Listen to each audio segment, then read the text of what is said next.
नमस्कार। ईश्वरीने शलाकाला अंजलीसमोर आणताच अंजलीने ईश्वरीला विचारलेलं असतं, काय ग ईश्वरी, ही बाई कोण आहे? त्यावर आता ईश्वरी म्हणत असते, ताई खरं तर तुम्हाला सांगताना मला खूपच टेन्शन येतं आहे, पण शेवटी तुम्ही स्वतःला स्ट्रॉंग करा, कारण आता तुम्हाला जे काही मी सांगणार आहे ना त्यानंतर तुम्हाला थोडासा धक्का बसेल, पण खरं तर तुमच्यापासून हे सगळं लपून ठेवण्यात काहीच अर्थ नाही आहे, म्हणून मला तुम्हाला सगळं सांगायचं आहे। त्यावर अंजली म्हणत असते, अगं ईश्वरी वेळ दौडू नकोस, सांग मला नेमकं काय सांगायचं आहे तुला।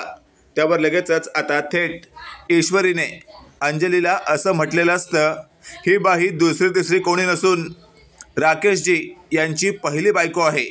हे वाक्य ऐकल्यावर अंजलीला एकदम धक्का बसतो आणि ती आता चक्कर येऊन पडणार असते।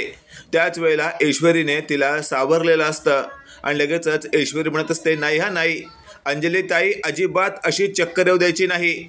या नालायक माणसासाठी तर आपण अजिबात खचायचं नाही आणि या नालायक माणसाला त्याची योग्य ती जागा दाखवून द्यायची।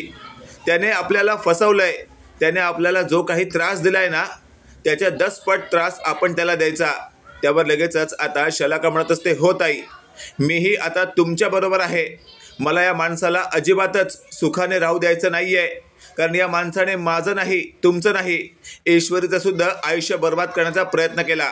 त्यावर लगेचच आता अंजली म्हणत असते, ईश्वरी तुझं आयुष्य कसं काय बर्बाद करण्याचा प्रयत्न केला? त्यावर लगेचच आता स्टार्ट टू एंड सगळं काही ईश्वरीने अंजलीला सांगताच अंजली म्हणत असते, काय हा राकेश म्हणून तुमच्या इथे तुमच्या आत्याच्या घरात राहत होता? त्यावर लगेचच आता ईश्वरी म्हणत असते, हो पण त्यावेळी आम्हाला काहीच माहिती नव्हतं की तुमच्याशी यांचं काहीतरी नातं असेल। त्यावर लगेचच आता अंजली म्हणत असते, ईश्वरी मला हे सगळं अगदीच खरं वाटत नाही आहे, मला असं वाटतंय एखादं स्वप्न आहे म्हणून। त्यावर ईश्वरी म्हणत असते, नाही ताई हे स्वप्न नाही आहे, तर हे खरं आहे। आता तर या राकेश जे 2 व्यक्ती नाही आहे एकच व्यक्ती आहे, यांना तर आपण थेट तोंडाला काळ फासून यांची गाढवावरून धिंड काढत पोलीस स्टेशनमध्ये द्यायला पाहिजे। त्यावर आता थेट शलाका म्हणत असते, ईश्वरी अगदी बरोबर बोलतेस तू, माझ्याही मनात तेच आहे, मला तर असं वाटतंय एका फटक्यात या माणसाचा जीव घ्यावा। त्यावर लगेचच आता अंजली म्हणत असते, एवढी निष्ठुर कशी काय असू शकतेस तू?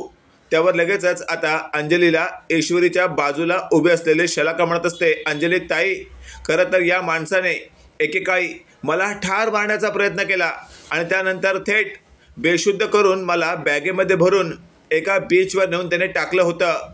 हे वाक्य ऐकल्यावर अंजली म्हणत असते, काय राजेशजींनी असं केलं? त्यावर लगेचच आता शलाका म्हणत असते, हो माझं नशीब बलवत्तर, त्या दिवशी बीचवर पोलिसाची राऊंडिंग होते आणि पोलिसांनी ती बॅग चेक केली, त्यावेळेला मी बेशुद्ध अवस्थेत त्यांना सापडले आणि त्यानंतर मात्र मला त्यांनी ट्रीटमेंट करून शुद्धीवर आणलं। हे वाक्य ऐकल्यावर मात्र आता थेट अंजली एकदम हादरलेली असते। अशातच ईश्वरी म्हणत असते, ताई आता अजिबातच वेळ दौडून चालणार नाही आहे, आपल्याला या माणसाला चांगलंच खडाजंगी करत तुडवून काढलं पाहिजे। अशातच आता थेट ईश्वरी अंजलीला म्हणत असते, ताई मी सांगते तसं करा। मग अंजलीने ईश्वरीने जे काही सांगितलेलं असतं ते सगळं ऐकून घेतल्यावर थेट अंजलीने आता राकेशला फोन केलेला असतो। राकेश लगेचच फोन उचलतो आणि आता अंजली म्हणत असते, अहो ऐका ना, मला तुमच्याशी थोडं बोलायचं आहे। त्यावर राकेश म्हणत असतो, बोला ना राणी सरकार, काय बोलायचं आहे?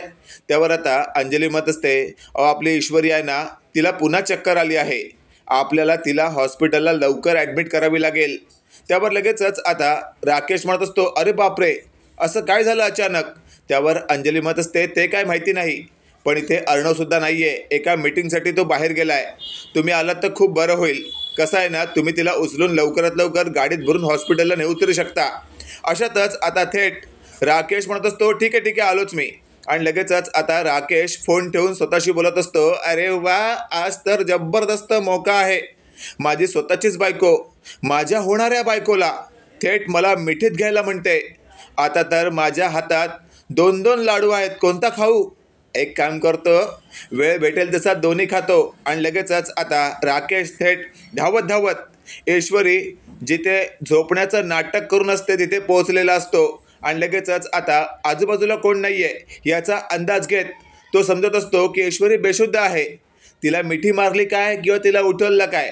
आणि लगेचच राकेशने आता ऐश्वरीला खालून हात घालून उचलण्याचा प्रयत्न करताच अंजलीच्या बाजूला लगेचच शलाका येते आणि तिने सानकन राकेशच्या पाठीवर काठी हाणलेली असते. राकेश एकदम चाट पडतो, तो वळतो आणि शलाकाला बघून एकदम हादरतो. तो म्हणत असतो, शलाका तू? त्यावर लगेचच आता शलाकाच्या मागून अंजली पुढे येते. ती म्हणत असते, मी सुद्धा आहे. हे वाक्य ऐकल्यावर आता थेट राकेश म्हणत असतो, अंजली हे सगळं काय आहे? त्यावर अंजली म्हणत असते, तुम्हीच सांगा हे सगळं काय आहे. त्यावर लगेचच आता ऐश्वरी म्हणत असते, राकेशजी मी सुद्धा आहे. अचानकपणे तिघांनी आता रणरागिणीसारखं रूप घेऊन राकेशला चांगलंच हादरवलेलं असतं. राकेशला कळत नसतं की आता या सिच्युएशनमधून आपण कसं बाहेर यायचं. आणि अशातच आता थेट राकेश म्हणत असतो, हे काय चाललंय माझं मला कळत नाही आहे. त्यावर लगेचच आता शलाका म्हणत असते, नालायक माणसा, माझ्याबरोबर आत्तापर्यंत जे काही केलंस तेच तू येणाऱ्या काळात या ऐश्वरीबरोबर करणार होतास. आणि ऑलरेडी माझ्याशी लग्न करूनही तू या अंजलीताईशी लग्न केलंस, तिलाही फसवलंस. त्यावर लगेचच आता राकेश म्हणत असतो, एक मिनिट, तुमच्या तिघींचा काहीतरी गैरसमज होतोय. बहुतेक माझ्यासारखाच दिसणारा एखादा व्यक्ती असावा. हे वाक्य ऐकल्यावर लगेचच आता थेट शलाकाने सणसणीत राकेशच्या कानफडात दिलेली असते. अशातच आपण पाहतोय आता राकेश तिथून पळण्याचा प्रयत्न करणार, तेवढ्यात ऐश्वरीने काठी उचलून राकेशच्या पायात अडकवून त्याला खाली पाडलेलं असतं. आणि ऐश्वरी म्हणत असते, शलाकाजी ताबडतोब तो पेन घ्या. आणि लगेचच शलाका तो पेन घेते आणि लगेच त्यातनं इंक बाहेर काढते. ती सगळी शाही आता राकेशच्या थोबाडाला लावून त्याला गाढवासारखी आता बाहेर खेचत आणलेली असते. त्याच्या पायात रशी बांधलेली असते आणि त्याला आता थेट त्यांच्याच बंगल्याच्या आवरातून बाहेर काढत तिघींनीही काठीने फटके देत रस्त्यावर आणलेलं असतं. राकेश म्हणत असतो, प्लीज असं काही करू नका, तुम्ही चुकताय, मी असं काही केलेलं नसतानाही तुम्ही जर माझ्यावर असा आरोप करणार असाल तर माझ्यावर अन्याय आहे. त्यावर लगेचच आता ऐश्वरी म्हणत असते, नालायक माणसा, मला तर तुझ्याबद्दल आता कधीच सहानुभूती वाटणार नाही, कारण तू माझ्या डॅडचा ॲक्सिडेंट घडवून आणलास. तूच अंजलीताईंचं अक्षरशः वाट लावायचं स्वप्न बिघडलंस. तू शलाकाताईंना मारून टाकलंस.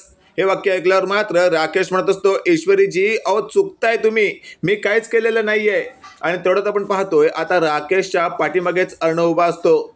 तो म्हणत असतो, ताई अगदी बरोबर करताय तुम्ही. आणि लगेचच राकेशनेही 2-3 कानाखाली अर्णवच्या खाल्लेल्या असतात. आणि अर्णव लगेचच म्हणत असतो, नालायका, मला ब्लॅकमेल करत होतास, काय म्हणालास तू? मी अंजलीला सुद्धा खाणार आणि ऐश्वरीला सुद्धा खाणार, तुझ्या बापाचा माल आहे का रे? असं तसं बोलून अर्णवने राकेशला गोल गोल फिरवत त्याच्या झिंजा उपटत त्याला चांगलंच लोळपोळ केलेलं असतं. आता राकेश म्हणत असतो, अर्णव पंगा घेतोयस तू माझ्याशी, हे बघ दंगा करेन ना मी. त्यावर अर्णव म्हणत असतो, नालायका, तुझी हिंमत तरी आहे का? लायकी तर तुझी नाहीच आहे. माझ्याच टाकलेल्या पैशाच्या तुकड्यावर जगत होतास तू. प्रत्येक वेळेला या संस्थेला दान द्यायचं आहे, या व्यक्तीला मदत करायची आहे, या एनजीओला पैसा द्यायचा आहे, असं बोलून माझ्याकडनं पैसा लुबाडलास. मीही दिला तुला मोठ्या मनाने. तू नीच आणि नालायकच निघालास. आता तर तुला कोणीही सोडणार नाही. आणि थेट त्याला खेचत फरफटत पोलीस स्टेशनमध्ये नेऊन फेकलेलं असतं. इन्स्पेक्टर साहेबांना या तिघींनीही अशी आता कंप्लेंट नोंदवलेली असते की राकेशच्या विरोधामध्ये इन्स्पेक्टर साहेबांनी खूपच मोठा गुन्हा दाखल केलेला असतो. मित्रांनो, तुम्हाला हा व्हिडिओ कसा वाटला कमेंट करून नक्की कळवा. आणि असेच नवनवीन व्हिडिओ पाहण्यासाठी व्हिडिओला लाईक आणि चॅनलला नक्की सबस्क्राईब करा. धन्यवाद.